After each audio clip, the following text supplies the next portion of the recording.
Welcome to the Emergency Medicine Cases podcast. I'm your host, Dr. Anton Hellman, bringing you Canada's brightest minds in emergency medicine from EMC Studios in Toronto.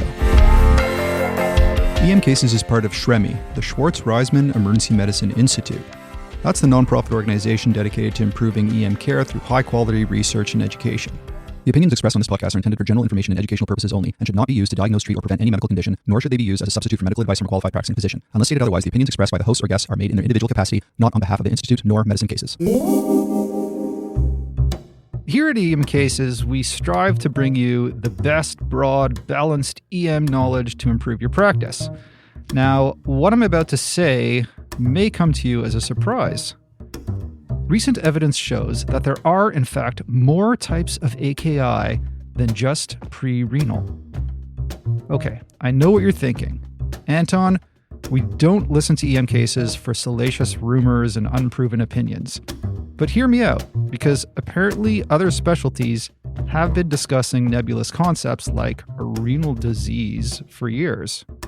Which leads me to a couple of questions. How comfortable are we in the ED charting anything but prerenal AKI? Since when did the term multifactorial AKI become synonymous with, I don't know why the creatinine's up? Turns out those brilliant, well-rested nephrologists have been onto something all along. So today, we're going to unravel the mysteries of the elusive kidney without getting too much into the weeds. I did not invite a nephrologist specifically for this reason. Instead, we've got two special guests who manage sick AKI patients on almost a daily basis and who both have an incredible knack for seeing the forest for the trees. Both from Sunnybrook Hospital in Toronto, Dr. Burke Tillman, intensivists who trained in both EM and intensive care, who you probably remember from our recent episodes on DKA and HHS, and from the recent EM Quick Hits on ARDS. You can follow him on Twitter. His Twitter handle is @AnotherICUDoc. And Dr. Ed Etchels, master internist and educator who brought us his brilliant approach to hyponatremia in our now classic main episode, podcast number 60. Welcome back to EM Cases, gentlemen. Thank you so much for having me back. It's great to be here. Thank you. Thanks for having us. All right, let's jump into our case. A 70-year-old woman presents to the ED with a 5-week history of arthralgias and myalgias. She tells you that her urine's been dark for the last 5 days, and she's short of breath on minimal exertion, and also that she's noticed some ankle swelling. She denies flank pain or abdominal pain, chills, or fever. There's no vomiting or diarrhea, and she's eating and drinking normally. She has a history of rheumatoid arthritis and has been stable on methotrexate in the last year. Her last creatinine from a year ago was normal. Her vitals are normal except for a blood pressure of 175 on 100, and her urinalysis shows 3+ blood and 3+ protein. Her creatinine comes back at 300 micromoles per liter. That's about 3.4 milligrams per deciliter for our US listeners, with a urea of 20. Her potassium is also elevated at 5.7. CK is 300. CBC is normal, and extended lights are normal as well. So, Dr. Etchels, let's start with you. What are your initial general thoughts on this patient? What's your differential? Give us your initial impression, please. Thanks, Anton. Well, my initial impression is this patient is seriously ill and will need to be admitted to the hospital and will almost certainly need a nephrologist. My approach to acute kidney injury is very straightforward. I have 4 things you must do no matter what the final diagnosis is, and then 4 key questions to help guide you to initial management. Let's hear them. So the 4 things you have to do for every patient, no matter the final diagnosis is, you have to check their PVR, their post-void residual, to make sure they are emptying their bladder. If you can't do that with a bladder scan, you're entitled to do an in and out catheterization or a Foley catheter. Please, please, please document how much urine comes out when you first insert the catheter, because that is the clue to an obstructive uropathy. Second is you have to get a urine dip on every patient, no matter what. We're looking for blood. We're looking for protein, because these are the red flag clues that the patient has glomerulonephritis, which is rare, but you cannot miss it. Next, monitor urine output. You need to know what the urine output is after the first 4 to 6 hours of management, whether you choose to give them diuretics or whether you choose to give them volume. And finally, don't expose them to additional nephrotoxins. I know we're going to get to this later, but don't give them intravenous contrast unless they really need it. Oh boy, we will get to that later. Just sorry to interrupt you there. And I will justify my opinion. Okay. Don't give them non-steroidals like Toradol or ibuprofen. Don't give them ACE inhibitors. Don't give them angiotensin receptor blockers. Now is not the time to be giving those things to someone with a documented, known, severe acute kidney injury. Okay, so just the 4 things again are 1, PVR, 2, urine dip. And just to clarify that, is that urine dip and microscopy or just urine dip? Just do the urine dip. Okay, urine dip. And we'll get onto how the difference between the urine dip and the urine microscopy can give us some clues to some other diagnoses. And then the third thing was monitor the urine output. Be sure to get the volume right when you put that Foley in if you need to do that. And the fourth is to avoid nephrotoxins, which we will definitely talk about later on. Great. Those 4 things are always the right things to be doing, nephrotoxins notwithstanding. And then it gets to more the initial diagnostic approach and initial management approach. So I ask 4 more questions. First is the patient's overall perfusion to all of their body organs adequate or inadequate? If the patient's in shock, you got to treat the shock. Whatever you do to help shock is going to help their kidneys. In this specific patient's case, I'm hearing she has adequate perfusion. I'm hearing hypertension. Next is, does the patient have pulmonary edema? If the patient has pulmonary edema, you have to deal with that. You're going to give them diuretics and you're going to try and establish urine flow that way. I am concerned that this patient is telling us that she has shortness of breath. So I'll want to hear a little bit more about that, but I'm very concerned about that. Next is, does the patient have peripheral edema? Well, she's already telling you she has peripheral edema. Very concerning. Likely the first step in management here will be to give the patient some diuretics and see what happens. And the last question is only relevant if the patient has no edema. So I'm very concerned that this patient has a renal cause because she's hypertensive. She has shortness of breath.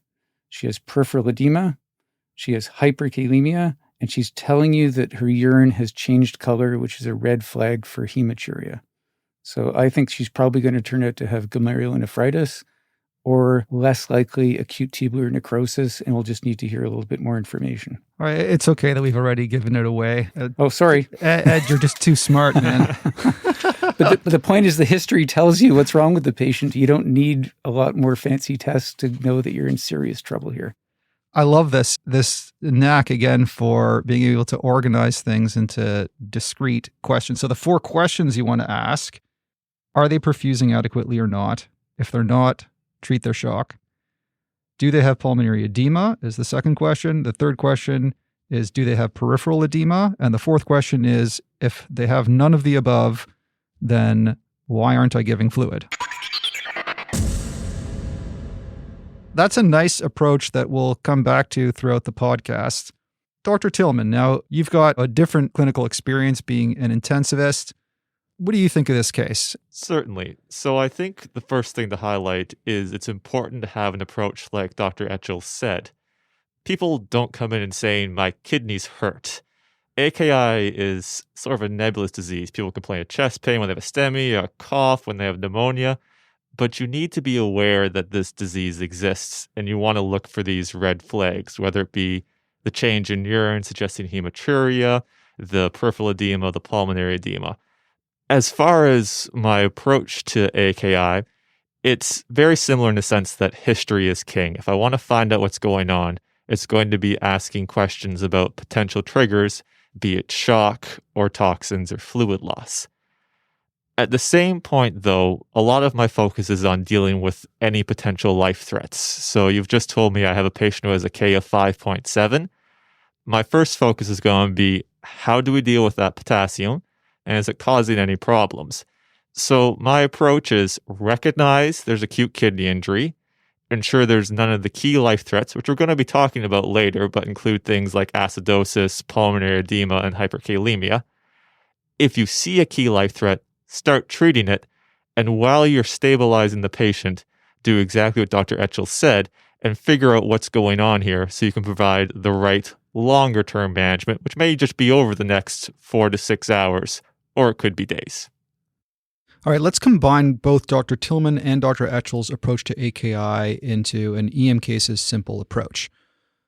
First, rule out immediate life threats. Hyper K, get an ECG and a serum K. Severe acidosis, get a VBG. Plus hypoglycemia with a cap glucose, which we did forget to mention. Next, is the perfusion adequate or not? You figure this out on physical exam. If the perfusion is not adequate, treat for shock. So you're going to give inotropes and or crystalloid and or blood. Third, after rule out immediate life threats and is perfusion adequate or not, is there pulmonary edema? And that you figure out with physical exam, POCUS, and chest x-ray. Fourth, is there peripheral edema?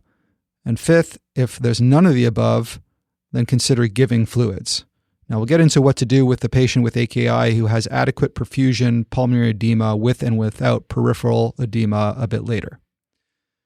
Don't forget the 4 golden rules of AKI workup. Number 1, PVR, a bladder scanner Foley. Number 2, urine dip looking for blood and protein to suggest an intrarenal cause. Number 3, monitor urine output, ideally with a Foley. And fourth, avoid nephrotoxins such as NSAIDs, ACEs, ARBs, and gentamicin. Then, once you've addressed the life threats, considered shock and edema, and the 4 golden rules of workup, then you can start working out what we all learned in med school, pre-renal versus renal versus post-renal.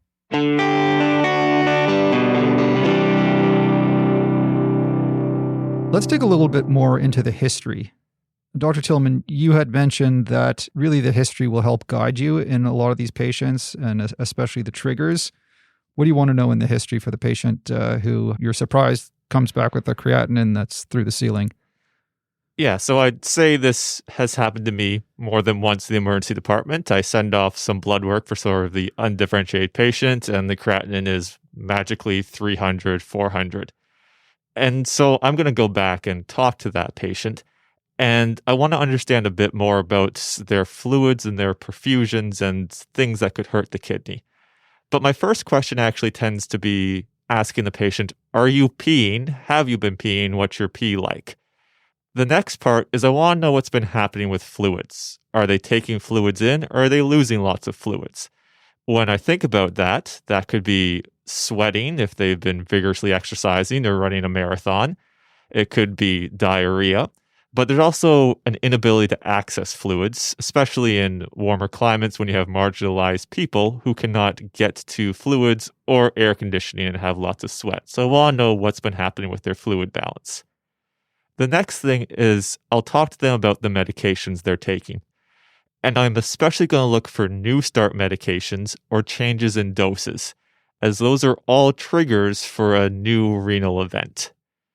Once I've gone through that, I'm going to start looking at things that are a bit less common but still out there. So one is rhabdo, which we're going to talk a fair bit about, I think, today.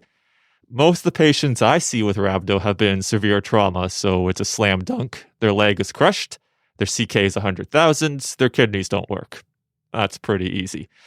Those people don't walk to the emerge, though. They're brought in by an ambulance. So instead, I'm talking to them about have they been doing these I don't get why people do marathons. First of all, it sounds painful. It does bad things. But let's see if they're one of those people. Or maybe they've been working out intensely. But there's also medications that can cause lots of muscle turnover. So you want to discuss them about recreational drug use as well, any type of stimulants. So really, when I put this all together, I'm asking about how much fluid have they taken in or lost? How many medications have they taken in or changed?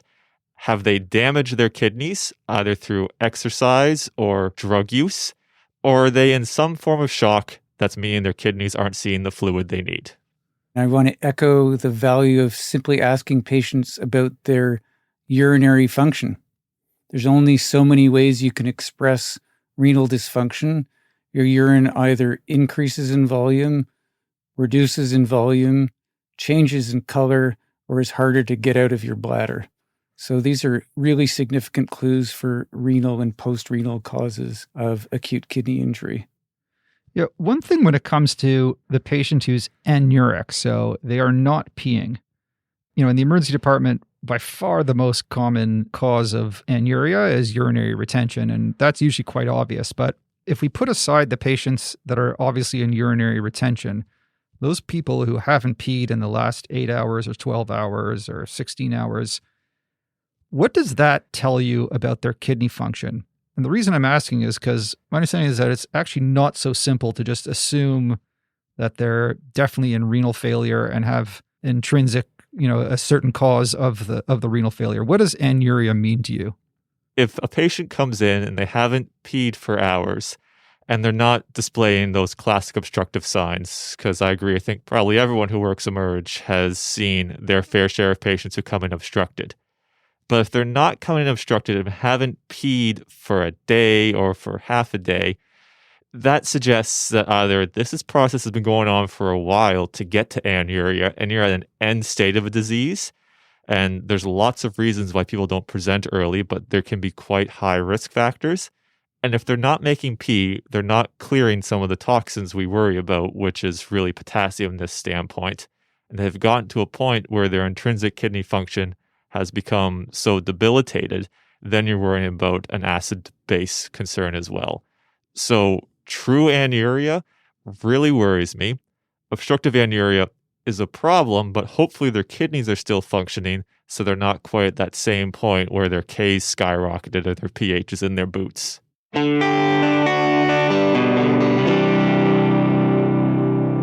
now a word from our sponsor, Metricade, the experts on scheduling systems.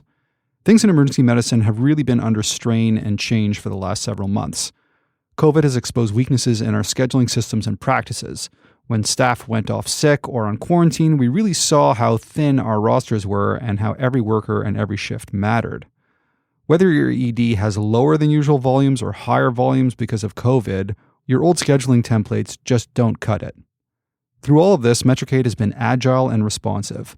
Metricade actively participates in the day-to-day reactions to COVID on the workforce.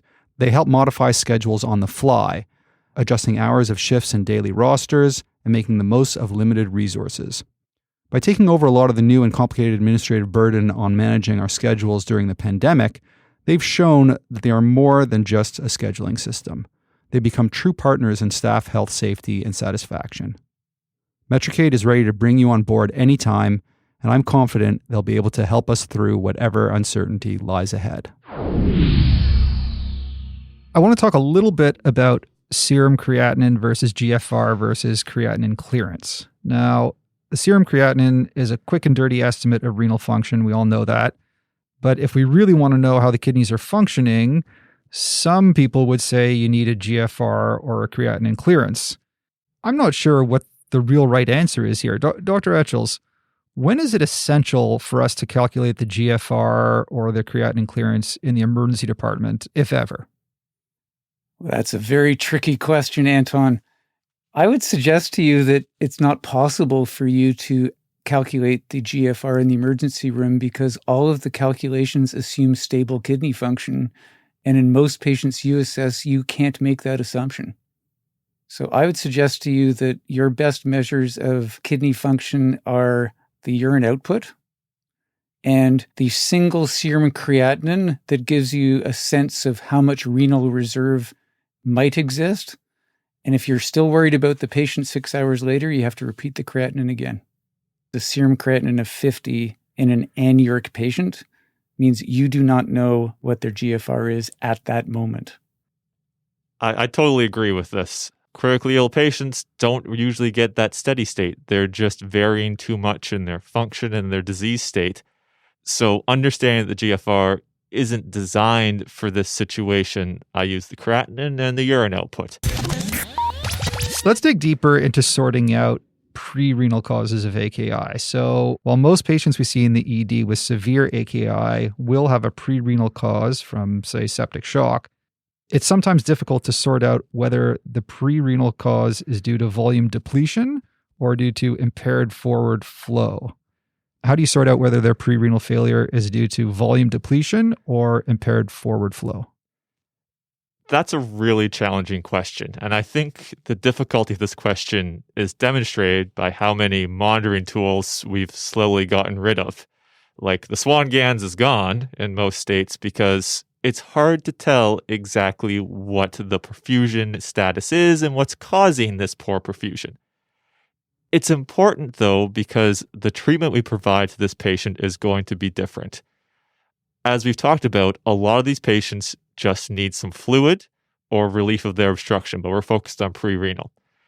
But not every patient needs fluid, and sometimes the fluids aren't going to help us. So I use a combination of techniques to try and aid in my decision-making of what's causing them to have impaired flow. Really, I'm trying to put them into a different set of boxes. One may be this is purely loss of volume. One is this is a more vasodilatory septic picture. And one is this is a pump flow problem where they're not getting the fluid to the kidneys. The first thing I'm going to do is touch the patient.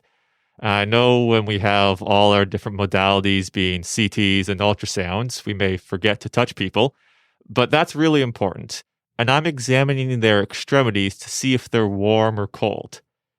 I find it really useful to help start guiding my decisions here. If someone is very, very, very cold, that's telling me either they've lost a lot of blood or fluids, or they have a cardiogenic problem. Also, history is still king here. If they come in and they've been having a cough and a fever and they have an infiltrate on their chest x-ray, it's probably septic. If they've had crushing chest pain, sounds more cardiac. Adding on to this, you can use things like a point-of-care ultrasound. This is going to help inform your decision-making, although it's just one part of the puzzle. In the end, if I see a patient who is cold, but they're not a trauma patient who's been bleeding out or someone who's been losing fluids and they've had access to taking in fluids, and the ultrasound suggesting this heart's not working so well, that's going to point me towards this is a cardiogenic type picture.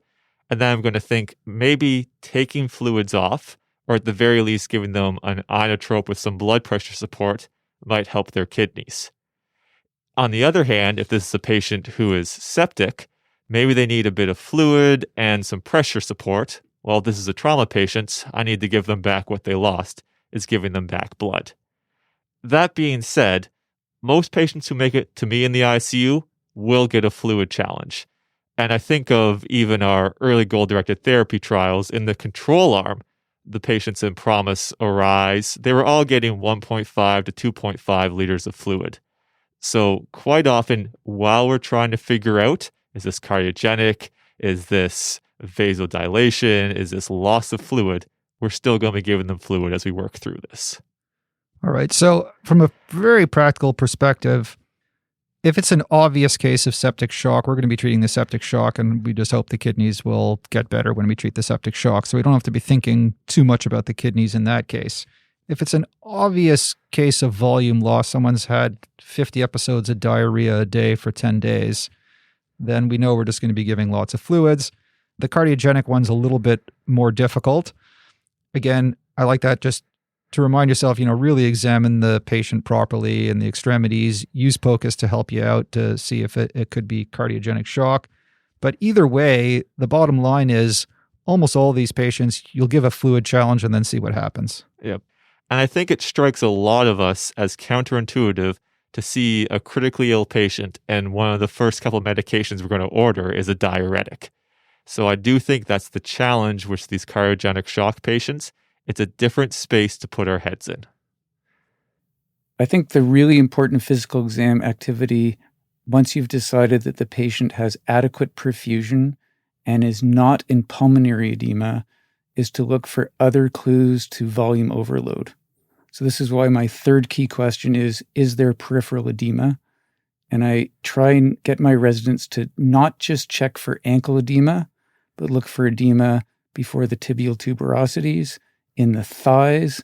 In our nursing home patients, please check around the greater trochanter or around their sacrum. Look for a pleural effusion. Look at their JVP, because if you see these things, it's almost always the right thing to do to give them some diuretic. If you only have leg edema, then you have to sit back and ask yourself, what is the cause of this edema? Sometimes the right thing is to give diuretics. Sometimes the right thing is to give fluids. The other key thing is make sure they don't have cirrhosis, because cirrhosis with ascites and acute kidney injury, I think, is as difficult as cardiogenic shock. And those patients, you need to sit back and make a decision about how you're going to manage them. Even though they have edema, probably the right thing to do is what Dr. Tillman said, give them some crystalloid and perhaps some other specific treatments for impending hepatorenal syndrome. The last podcast we just released actually was on liver disease, and we talked about hepatorenal syndrome, and it is really in a category of its own. And I think it's a good way of approaching that particular one as a category on its own, because those patients will probably be getting albumin and things that we're not used to giving in the emergency department. So that's a little bit about the prerenal causes. And again, it's just good to think about whether these patients are in AKI from volume loss, from vasodilatory shock, or cardiogenic shock, and try and sort that out. POCUS might help you. Most of them will get a fluid challenge. There's also the renal and post-renal causes. So one question that always comes up, and I get asked this question quite a lot when I'm referring patients with renal failure, is have they had any imaging? Now, we could send every patient with AKI NYD for imaging to rule out a post-renal cause, but that would be a colossal waste of resources and time. On the other hand, if they do have a post-renal cause, that will usually dictate the disposition. They'd be admitted to urology instead of internal medicine, for example. So the question is, which patients with AKI require imaging in the ED to rule out a post-renal cause? That's a great question. I think it's important to start from a Bayesian perspective, which is if you take 100 patients with acute kidney injury in the emergency room, how many of them will have a final diagnosis of a post-renal cause? The answer is less than 5%. So your pretest probability is very low. Once you've done a basic history and done a PVR, I think you can make that pretest probability even lower. So unless the patient has known to have a single kidney, you probably do not need to call the ultrasound technician in that night solely to answer the question, is this an obstructive cause of an acute kidney injury? Now, during the light of day, there's lots of really good reasons to get a renal ultrasound as part of the management of these patients. A simple example is you need to see if their kidneys can be biopsied. So you need to look at them and look at their position and look at their size. These are very useful things to do for the intermediate term management, but not in the emergency room. So I would say the role of urgent ultrasound to answer the question, is this an obstructive uropathy, is very limited. The only other time I think it's warranted is if you think the patient may have sepsis from an obstructed urinary tract. That's a good reason to do an ultrasound, but it's not really for the management of an acute kidney injury. It's for the management of sepsis. I like the idea of approaching this as what's the pre-test probability in the first place that they have an obstructive cause. And of those patients that do have an obstructive cause, most of them are obvious. Now, I know what some of the listeners out there are thinking, especially the ones who enjoy using POCUS in the emergency department. Point-of-care ultrasound can be used for all the things we've been talking about, actually, to assess perfusion, to assess volume status, but it can also be used to rule out an obstructive cause. Dr. Tillman, what do you think the role of POCUS is in the emergency department for ruling out post-renal causes, obstructive causes of renal failure? I think if you're going to use POCUS for this specific cause, you need to have a good pretest probability and a good history, because you're saying this is an obstructive cause that has either backed up all the way from the bladder, and I can't do a PVR because that's still going to be the easier exam to do, but they've still had enough forward flow to cause the hydronephrosis and everything else. So you're trying to find a disease that has ureteric obstruction without bladder distension. That does exist for sure. And it's not an overly difficult imaging to acquire or technical skill to do. You need to see a lot of these images to have an idea of what that bear claw picture is, to say, you know what, this looks like hydronephrosis. And like any test, there is specificity and sensitivity to it. So if your pretest probability is pretty low, then doing a test that doesn't have 100% sensitivity or specificity probably isn't going to change your final decision.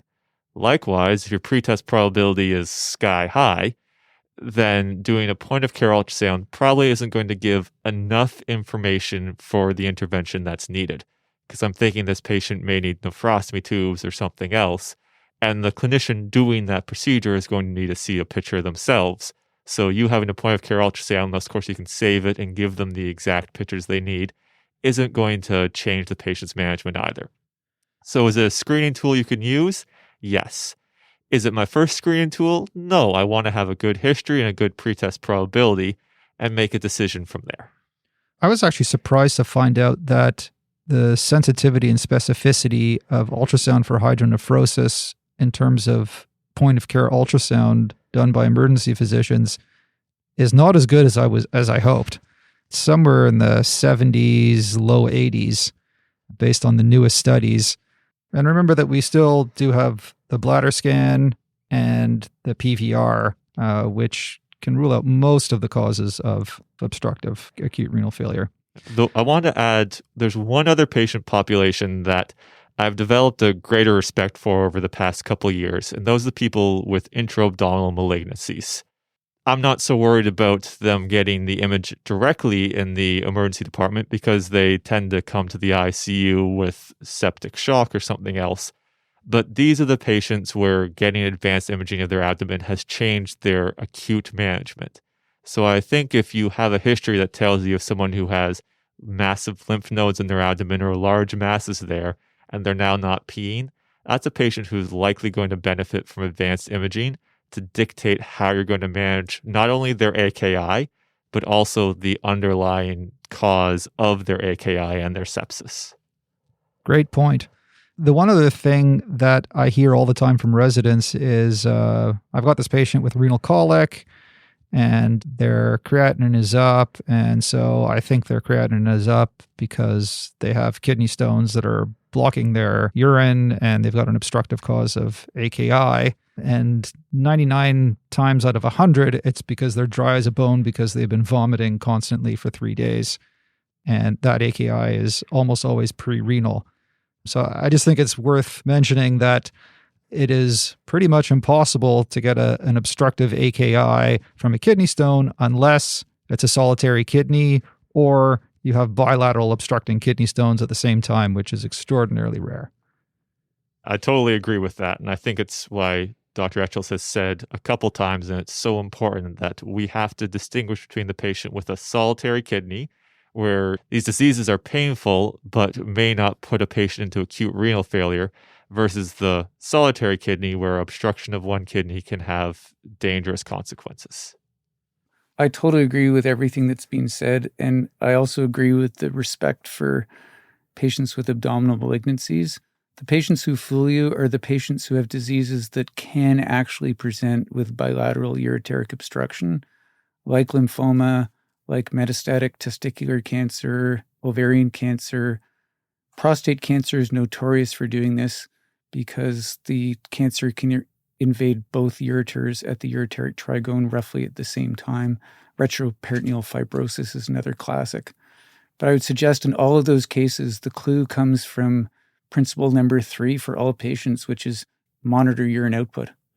If you've done your initial assessment, you've made the patient euvolemic, and you still have no urine output, and the bladder is empty, those patients have to have an ultrasound.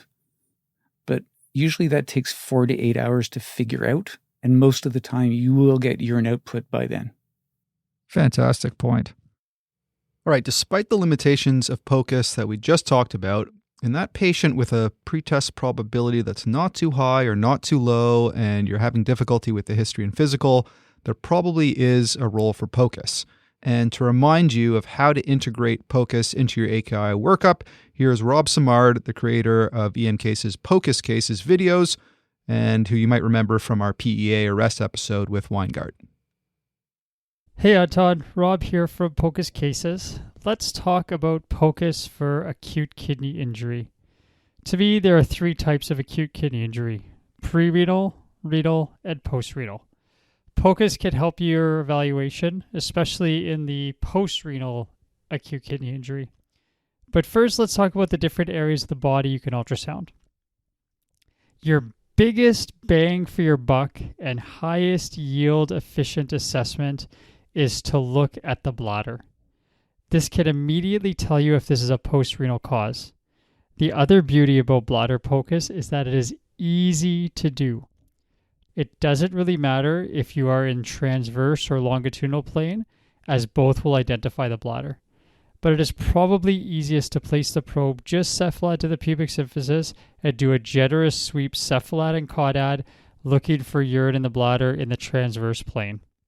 If you do not see any urine in the bladder, that means that either the patient just urinated and has a post-void residual of 0, or they are not making urine at all. If they're not making urine, then the diagnosis is likely prerenal or renal. On the other hand, if there's a large amount of urine in the bladder, then you have your diagnosis. It is post-renal. When someone's in urinary retention, you can even see the dome of the bladder all the way up to the umbilicus. If the bladder is full, place a Foley in the bladder to determine the amount of urine, and you've temporarily solved the patient's problem and will hopefully start fixing their AKI. Next, look at each kidney with POCUS. To do a kidney POCUS, place the probe in the longitudinal plane over the flank and slide to find the kidney. You want the kidney centered in the middle of the screen and then sweep until the kidney disappears on both sides. The kidney is one of the easiest organs to identify because it has that classic double density of being whiter in the middle, grayer on the outsides. If the patient has a post-renal cause to their AKI, then they'll have hydronephrosis and hydroureter. This means you will see urine in the middle of the kidney and in the ureter. So usually the kidney is white in the middle, but when hydronephrosis is present, especially moderate or severe hydronephrosis, the middle of the kidney will be black. In prerenal AKIs, the kidney is not receiving enough fluid to create urine. So the middle of the kidney will remain white and no hydronephrosis will be present. In renal causes of AKI, I'm not so certain that any POCUS expert will be able to confidently diagnose this as a cause. POCUS can also look for signs of volume overload or dehydration. In dehydration, which may lead to a prerenal AKI, you would expect to see a flat IVC and a flat JVP. What? Did he just say JVP? Well, I know what you're thinking. JVP is so inaccurate and unreliable, and you're no longer doing rounds as a medical student or on your internal medicine rotation, so why am I even bringing up the JVP? Well, let me tell you that JVP POCUS is one of the easiest POCUS assessments to do, and the taper point, which represents the height of the JVP, actually looks like a taper point, and studies show that interrelator reliability is quite good. All you need to do is to find the internal jugular vein in the longitudinal position when the patient is lying supine at 45 degrees. One technique is by measuring the location where the IJ tapers to the sternal notch and then adding 5 centimeters. This will represent the absolute height of the JVP. Normal is when the JVP is less than 6.5 centimeters according to one Canadian study. Alternatively, you can divide the neck into quadrants from the clavicle to the angle of the jaw. If the JVP tapers in the lower first quadrant, then the JVP is not elevated. If it tapers in the upper third or fourth quadrant, then it is elevated.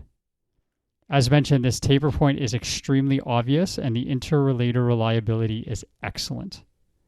If your JVP is flat, you could assume that is the same as when the clinical JVP is flat and the patient may benefit from fluids. If the JVP is elevated, just like when it's clinically elevated, you can consider this patient as being volume overloaded. Volume status can also be assessed by looking at the IVC. In the epigastric area, with the probe in the longitudinal direction, identify the intrahepatic course of the IVC, and this can give you an idea if the patient is fluid deplete or fluid overloaded. In a patient with a prerenal AKI, they may be volume deplete, and the IVC in this case would be flat, which is usually defined as less than 1 centimeter, and the IVC may obviously collapse, which means that during normal breathing, the walls of the IVC come together. As the patient receives fluids, the walls will distend and will no longer collapse as the patient becomes more hydrated. If the patient is fluid overloaded, the IVC will be quite distended and greater than 2 centimeters, and the IVC walls will not appear to collapse, or they'll barely collapse when the patient breathes normally. Fluid overloaded patients may also start to third space and have pleural effusions, intra-abdominal fluid, or pericardial effusions, which can also be determined on POCUS. So in summary, in prerenal and renal AKIs, POCUS can be helpful to determine that there is no urine being made by finding an empty bladder. Prerenal AKI POCUS findings include absence of hydronephrosis, a flat IVC, and JVP, where a postrenal AKI findings include a distended bladder, hydroureter, and hydronephrosis. If the patient's volume overloaded, you'd expect to find a distended IVC and an elevated JVP, and if they're third spacing, you may even find pleural effusions, intra-abdominal fluid, and pericardial effusions are also possible.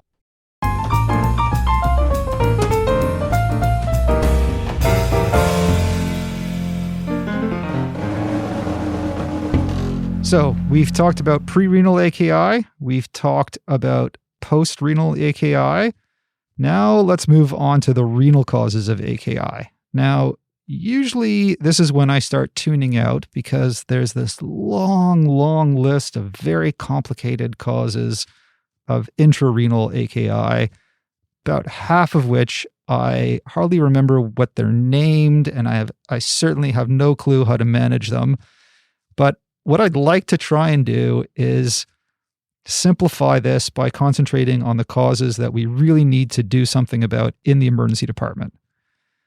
But before we do that, we've alluded to this a little bit, but Dr. Etchells, if you could just say again, how do you distinguish between a prerenal and a renal cause of AKI? And in particular, what I learned in medical school is that you look at the BUN to creatinine ratio, and that if the BUN is 10 times higher than the creatinine, then it's likely to be a prerenal cause. So it's really two questions. One is that true about the BUN creatinine ratio? And then two is, if it's not true, how do you sort out the prerenal versus renal patient? I'm going to say something possibly outrageous, which is I don't really think the lab tests help you that much distinguishing prerenal from renal. I think the history is crucial. I think the physical exam is crucial. And I think the urine dip is crucial. And once you have those things, the incremental value of a BUN to creatinine ratio is going to be pretty small. I can also tell you at Sunnybrook, we're not even supposed to order BUNs anymore, so I don't even get to calculate that ratio. I don't think those things are going to help you manage your patients very often. Take a good history, examine them as discussed, do a urine dip, because if it has blood and protein in it for no reason, you're dealing with a renal cause until proven otherwise. That's how you tell the difference. What about things like urine casts, urine osmolarity, urine electrolytes, the fractionated excreted sodium? There's all these things that I've read about that are supposed to be able to help you sort out what the cause of renal failure is and the different possible causes of the intrarenal cause of failure. What value do any of these things have? So I'm going to suggest for an emergency room assessment, they have limited value other than the urine dipstick as discussed. So first one is urine microscopy. So this is the gold standard for diagnosing glomerulonephritis without doing a kidney biopsy, but only in the hands of trained experts. I'm not an expert at doing urine microscopy on spun urine samples. I would never pretend to be, and I don't think anyone else should either. It's for nephrologists to do. You should think of the urine dipstick as a screening test. If the patient has blood and protein in the urine, you should call a nephrologist for an opinion. They will do the spinning of the urine and the microscopy and tell you if they see casts. The fractional excretion of sodium and urea, I'm going to suggest that it has very limited to no role of the emergency room assessment of patients with AKI. All of those tests are designed to answer the question, is this patient prerenal or renal? But they have so many caveats and exceptions that they're not going to help you make those initial management decisions. For example, the fractional excretion of sodium can be low in obstructive uropathy. It can be low in acute contrast nephropathy.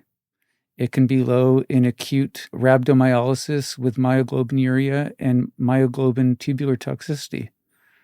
So it's not going to help you in those situations. It's just going to confuse you. The urine sodium is extremely low in patients with heart failure, but it's also extremely low in patients with severe hypovolemia from diarrhea and bleeding. You have to examine the patients and take a history to figure that out. So I'm going to suggest to you not to do those things until you're talking to the internists or the nephrologists on the phone, and they ask you to do them because it will help them in subsequent management. The only time I think you could anticipate it is if you have a patient with cirrhosis and an AKI with no blood or protein in their urine dip. In those cases, I think the fractional excretion of urea and sodium has some value, and I would order those as a matter of routine. In other cases, I don't think they're that valuable. So I would completely agree with what was just said there. And it reminds me of a lesson that one of my colleagues taught me. When there are 12 tests to try and figure out the same thing, and no one can agree on what test to do, it's probably because all 12 tests suck. Bottom line is, aside from a urine dip to look for lots of blood and protein, which can lead you to an intrinsic cause of a AKI, really the only time you might order a fractional excreted sodium is in the patient with hepatorenal syndrome, or if your intensivist or internist ask you to.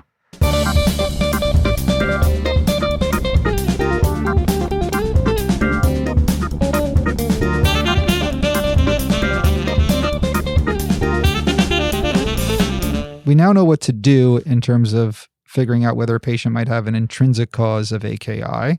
Dr. Etchells, if there were 2 or 3 intrinsic causes of renal failure that we really should know about that are relatively easy to diagnose in the emergency department and have timely, important management, what would those 2 or 3 things be? Yeah, I think the most important message is, first, don't miss glomerulonephritis. Glomerulonephritis is a kidney-threatening and life-threatening disease. So as long as you recognize that a patient with the nephritic syndrome is a medical urgency to emergency, you are solid. A patient with blood in their urine, protein in their urine, with high blood pressure and peripheral edema has the nephritic syndrome, and they need to be sorted out urgently. For example, in the patient you presented at the beginning of the podcast, she presents as a nephritic patient. She's got hypertension, she's got peripheral edema, and she has a change in urine color, which I'm pretty sure is going to turn out to be blood and protein in the urine.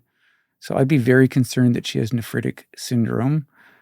And then the rest of it is what else is wrong with the patient. So in her case, she told us that she had myalgias, she had sore joints, and she has shortness of breath. So she's telling you she's got a systemic disease. She's probably going to turn out to have a ANCA-positive vasculitis. She might turn out to have a circulating immune complex type disease like lupus. We need more details, but these are the things that crossed my mind.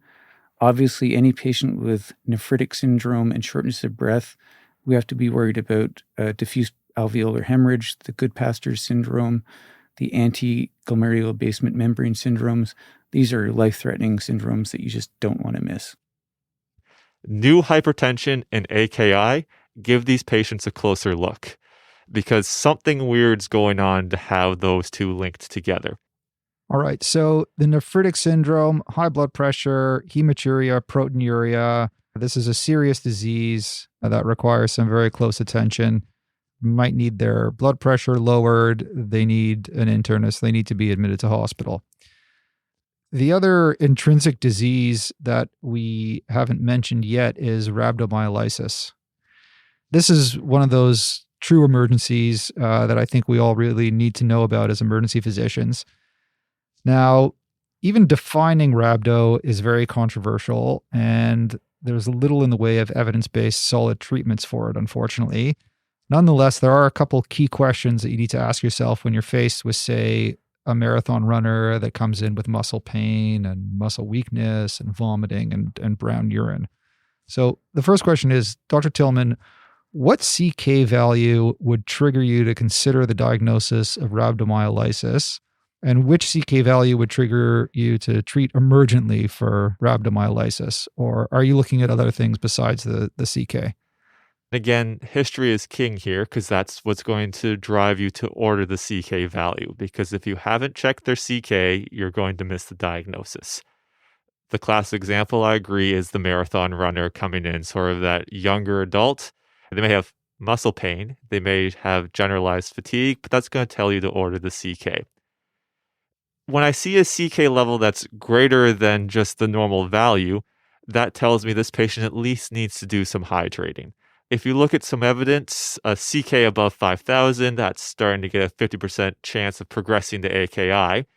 But there's also some scores out there like the McMahon to help your pretest probability on your gestalt. And as those points get higher up there, then you can say, even though the CK seems okay, it's 2,000, I'm not that worried. But if their score is 6, then you're probably pretty worried.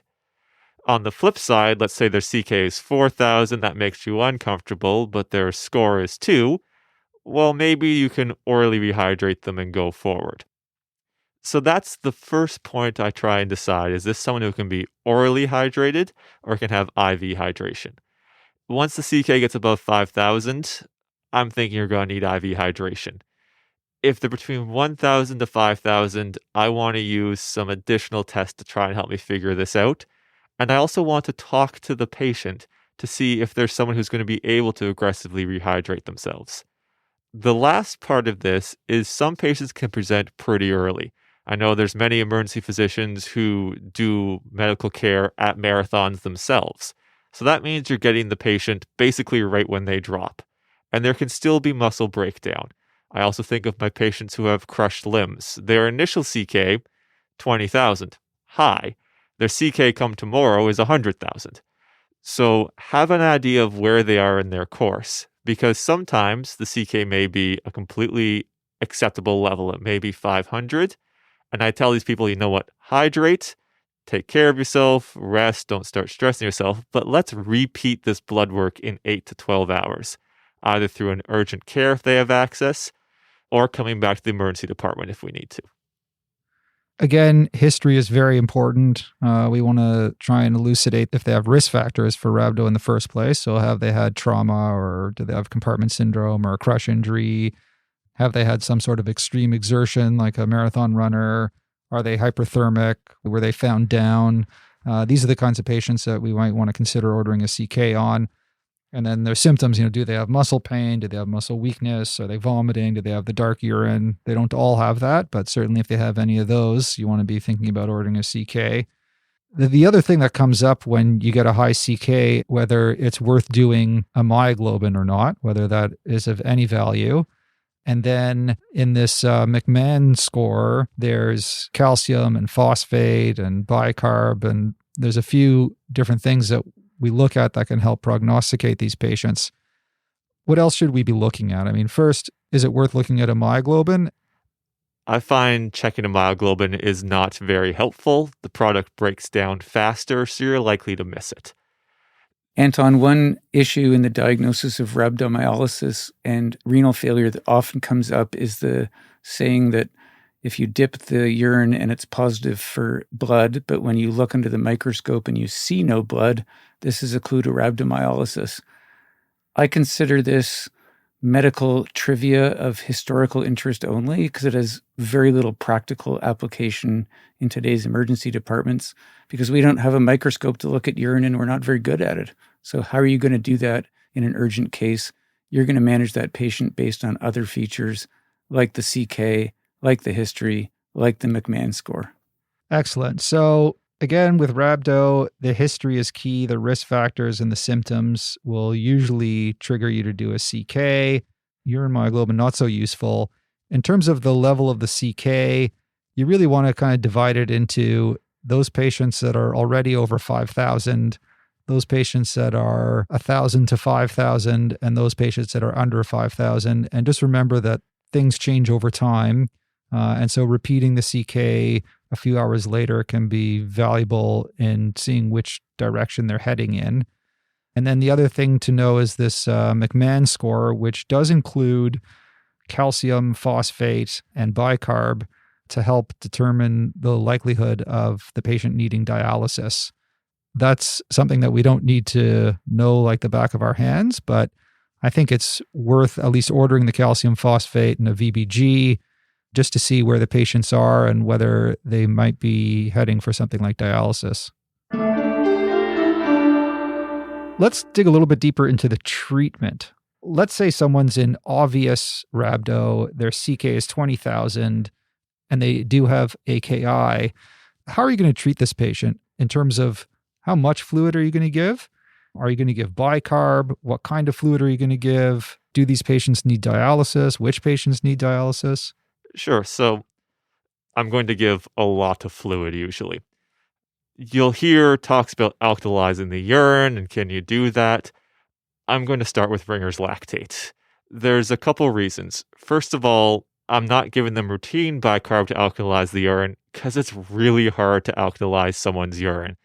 You have to realize that potassium and hydrogen are constantly going to be changing. So to alkalize urine, you have to crank up their potassium. It's a patient with AKI. You're really worried about a high potassium. It's just something that we're not very successful at doing. So I'm not going to chase that target. Instead, I'm giving them a balanced crystalloid, being Ringer's.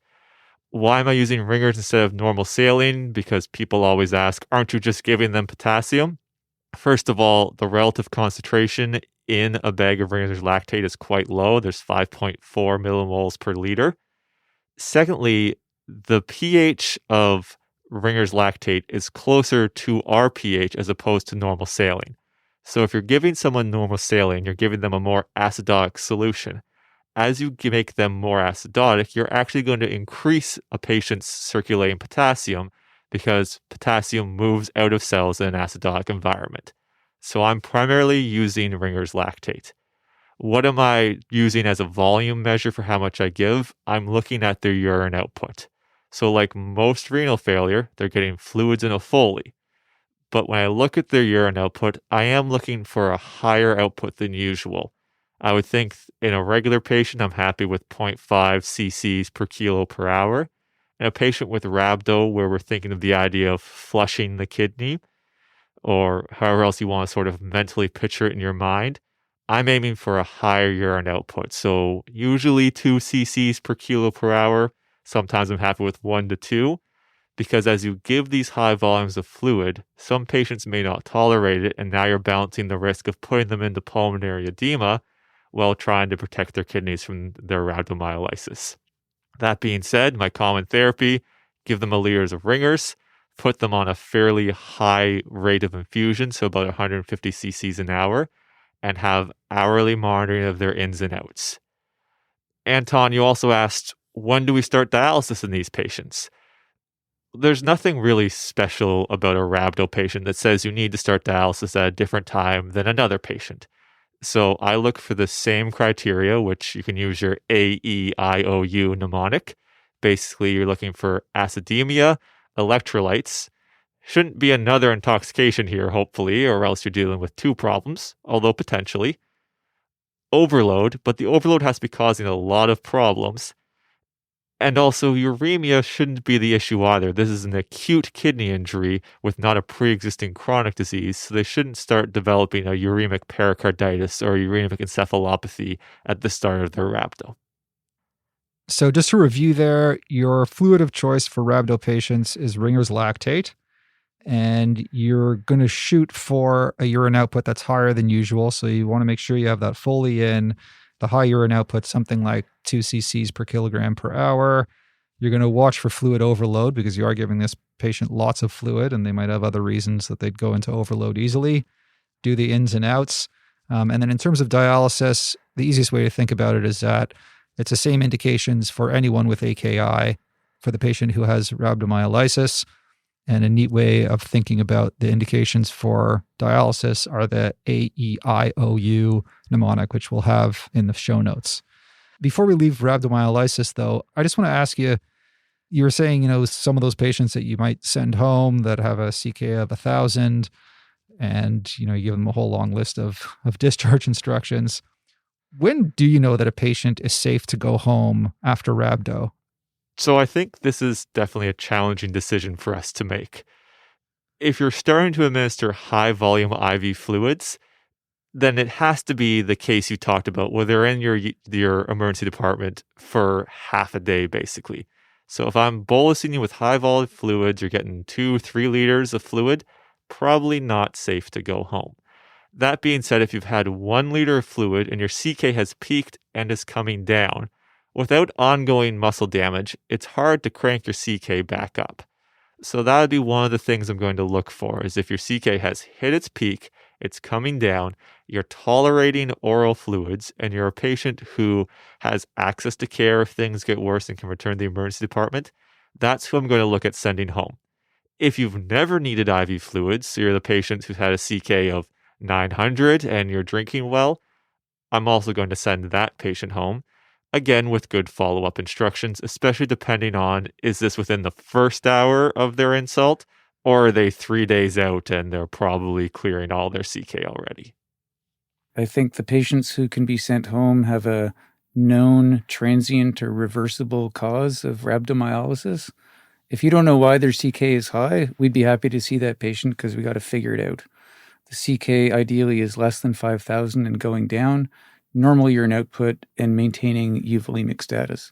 Those patients can be discharged. We'd be happy to see them in our rapid referral clinic in the next day or two for follow-up. Good point. Good point. Yeah, one of the things that once upon a time, many years ago, I was a family doctor that I used to see occasionally, and that always a question came up was patients taking statins. That can increase your CK, which I only knew because I was a family doctor and a lot of my patients were on statins. And this actually sometimes does come up in the emergency department, is that a patient will be sent in on a statin and their CK is, say, 500. Dr. Etchells, do you have any sort of guide in terms of when you need to stop a statin? How high is too high of a CK of someone who is on a statin? Obviously, if someone comes in full-blown rhabdo and they're on a statin, you're going to stop the statin. But in terms of those patients who are almost for sure going home and their CK is a few hundred, any words of wisdom when it comes to statins? A couple of things. The first is, I'm going to bet that patient with a CK of 500 had it checked because they weren't feeling well. They were probably having myositis or myalgias. So the patient's overall health might be improved if they were on a lower dose of statin. So I think as an emergency room doctor, you're well within your rights to advise them to hold it for a couple of days and to have the entire situation reassessed by their outpatient physicians, because things could get worse. They could especially get worse if the patient's renal function is deteriorated, because most statins are renally excreted. And they could also be getting worse because the patient's being prescribed a new drug which has a drug-drug interaction. Even though that patient with a CK of 500 doesn't need to be admitted, I think you're well within your rights to tell them to hold it for now and to have all of their drugs reviewed by their outpatient doctors and pharmacists. They may be well off on a lower dose of a statin in a couple of days. Yeah, definitely developed respect for statins in the ICU.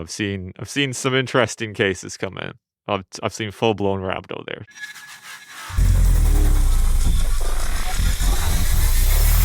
All right, let's talk about rhabdo. The first question was when to do a CK. Well, if they have any one risk factor for rhabdo, so trauma, compartment syndrome, or crush injury, extreme exertion, hyperthermia, or they're found down, that's when you want to get a CK. And or if they have any one symptom of rhabdomyolysis, muscle pain, muscle weakness, vomiting that can't be explained, or dark urine, any of those symptoms, get a CK. Once you've got your CK, you should divide patients into CKs that are below 1,000, between 1,000 and 5,000, and above 5,000. Those with a CK below 1,000, most of them can be treated just with oral fluids. For the CK between 1,000 and 5,000, that usually requires IV Ringer's lactate, and you need to trend the CK and the creatinine, which is especially important to determine disposition. You'll also want to look at the McMahon score there. And then for patients with a CK over 5,000, 50% of those progress to AKI. So they usually need IV Ringer's lactate and admission. They might need dialysis if their McMahon score is above 6. Again, it's important to trend the CK to help guide treatment and disposition. And what about the value of urine myoglobin? Well, there's a limited role for urine myoglobin because the half-life is only 2 to 3 hours. And so a negative result after 4 to 6 hours post-insult may be misleading. In contrast, the CK peaks at about 24 to 72 hours after the initial insult. So that may be low or normal in the first few hours. Again, it's really important to trend the CK over time. In terms of what other blood work to get, it's basically the blood work for the McMahon score. So make sure you get a calcium, a phosphate, and a bicarb, because that can help prognosticate. Ringer's lactate is the fluid of choice for rhabdomyolysis, as it has relatively neutral effects on the acid-base status, and it may reduce the risk of further AKI compared to normal saline. Consider a 1 liter bolus up front, followed by 150 mils per hour, and aim for a urine output of at least 200 cc's per hour. Bicarb should not be used routinely in severe rhabdo, but it should be considered at least in patients with severe uremic acidosis based on the bicarb ICU trial, but probably best reserved for the ICU. Indications for dialysis in rhabdomyolysis are exactly the same as those for any AKI patient.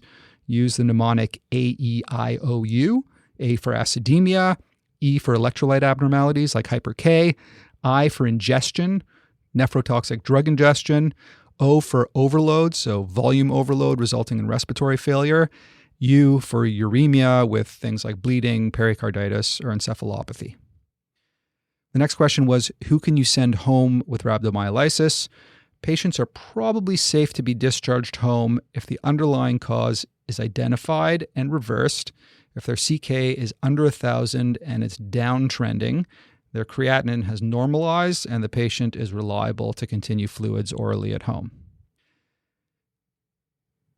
So all in all, with rhabdo, if the history is suggestive, get a CK. If it's greater than 1,000, treat for rhabdo with Ringer's.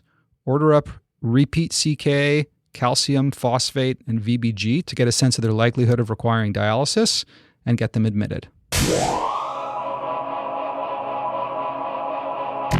We're almost finished with the intrarenal causes, and whether you consider this a cause or not, it is time to talk about CT contrast as a cause of, quote, contrast-induced nephropathy.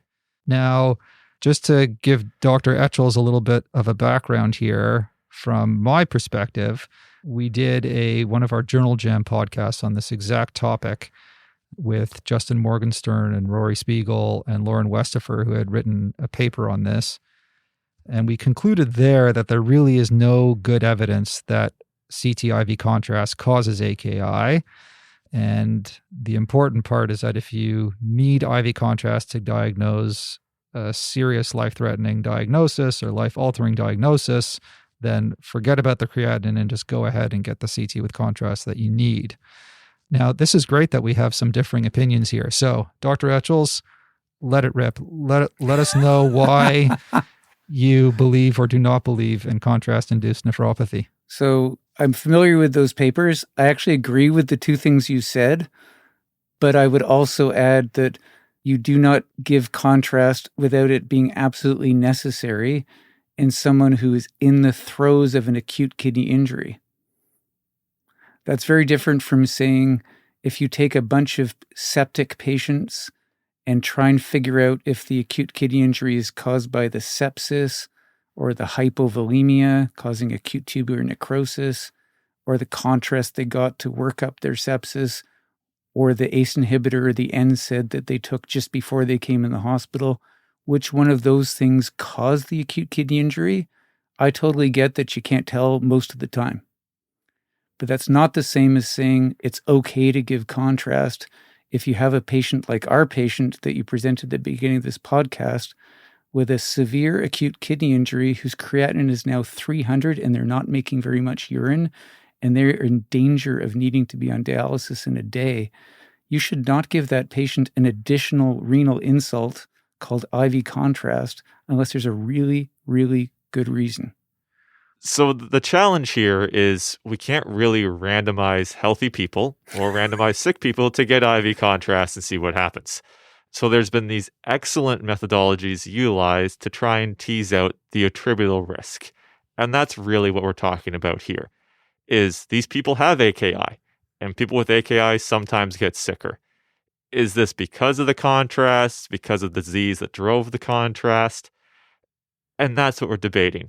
But I think what is important is if there is a disease that is causing harm to this patient and leading them being so sick, and you can't diagnose without contrast, then yeah, I don't care what the creatinine is, because if I don't diagnose and treat them, they're going to get worse, and they'll end up on dialysis, or they'll end up dying from their disease.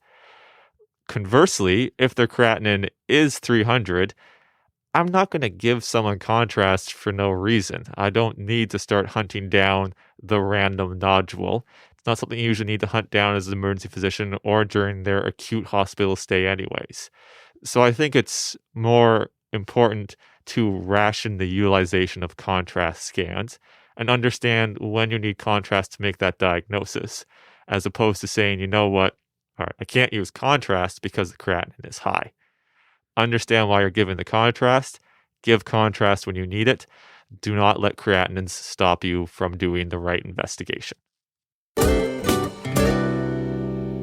All right, now I'm going to put all this AKI stuff together and drive it all home for you with the EM Cases stepwise approach to AKI in the ED.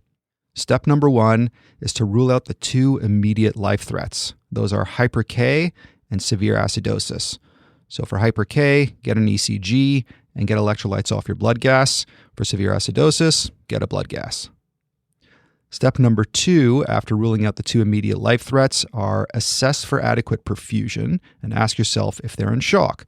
If they're in shock, do what you do best in shock patients. Step number 3, after ruling out the 2 immediate life threats and assessing for adequate perfusion in shock, is to assess for pulmonary and peripheral edema. Now, we're going to talk about this in detail in part 2 of this 2-part series on AKI, but I'll give it to you here just to plant the seed. So as we talked about, assess the JVP, IVC, and for pulmonary edema on the chest with POCUS, and look for peripheral edema. Don't forget to check for pretibial edema and sacral edema. And if there's no evidence of volume overload at all, no edema anywhere, then provide a fluid challenge. Now, this is the new part that we're going to get into detail in part 2 that, again, I'm going to plant the seed here. If there is AKI with adequate perfusion and pulmonary edema, then go ahead and give furosemide, 1 milligram per kilogram IV, or 1.5 milligrams per kilogram IV if they're already on furosemide. In this category of adequate perfusion with pulmonary edema, think about the possibility of pulmonary renal syndromes other than CHF. Think about things like anti-GBM disease, ANCA-associated vasculitis, circulating immune complex syndromes like lupus. What would be some of the clues? So you need to ask yourself, does this patient have inflammatory arthritis? Do they have purpura? Do they have Raynaud's? Do they have mononeuritis multiplex, uveitis, or Sicca syndrome? If any of these things are popping up, you need to think about these weirder pulmonary renal syndromes other than CHF and speak to your internist. All right, so that's the category of AKI with adequate perfusion and with pulmonary edema. Now, what about the patient with AKI with adequate perfusion and peripheral edema, but not pulmonary edema? In these patients, you also want to consider giving furosemide. And if there's no improvement to renal function, think about hypovolemia or the prerenal causes despite having peripheral edema. And you need to think about a specific group of syndromes. This is when you want to get a serum albumin, because if it's low, whatever's causing that low albumin might be the cause of AKI, and you need to treat that underlying cause. And specifically, if it's hepatorenal syndrome that you're entertaining, then consider giving IV albumin. In terms of the other things to think about that cause peripheral edema, there's the very common venous insufficiency or lymphedema, there's drug-induced edema, and there's severe myxedema. So for the drug-induced edema, you can give crystalloid for their AKI and reassess the offending drug. For severe myxedema, of course, you want to treat with L-thyroxine. Now, let's move on with our 5-step approach to AKI. Step 4 is the golden rules of AKI workup, which Dr. Etchell so eloquently described earlier in this cast. Number 1 is be sure to measure a post-void residual, either with a bladder scan or a Foley. Number 2 is get a urine dip to look for protein and blood. That might be suggestive of a nephritic syndrome. Number 3 is monitor urine output, ideally with a Foley. And number 4 is to avoid nephrotoxins like NSAIDs, ACEs, ARBs, gentamicin, etc. All right, number 5 and the last step in our 5-step approach to AKI is the imaging considerations. So rather than imaging everyone with AKI who you don't know what's going on, consider imaging in those patients who do not improve with the fluid challenge, that makes prerenal less likely, who have a normal urine dip, that makes intrarenal causes less likely, have obvious hydronephrosis on POCUS, but also have a post-void residual that's either non-existent or very small, like under 100 mils. That makes BPH less likely. These patients do warrant further imaging, as they might have a rare post-renal cause of AKI, like bilateral ureteric obstruction from metastatic cancer, lymphoma, or a kidney stone with a solitary kidney. In part 2, we're going to cover the entire treatment of AKI. We're going to look into more details on the indications for dialysis, and we're going to talk about some of the controversies around medications like vancomycin and which vasopressors to use in the really sick AKI patients. So until next time, I just want to remind you about our public health responsibilities as physicians in these difficult times of the COVID pandemic. As long as the COVID pandemic is here, please tell everyone you know to minimize meeting people indoors whenever possible. If they have to meet indoors, to wear a mask at all times. Do this physical distancing thing with everyone except household contacts, and seek help if you're feeling down. Again, we all have a public health role to play in this pandemic. Stay safe, everyone, and thanks so much for taking the time to listen to EM Cases.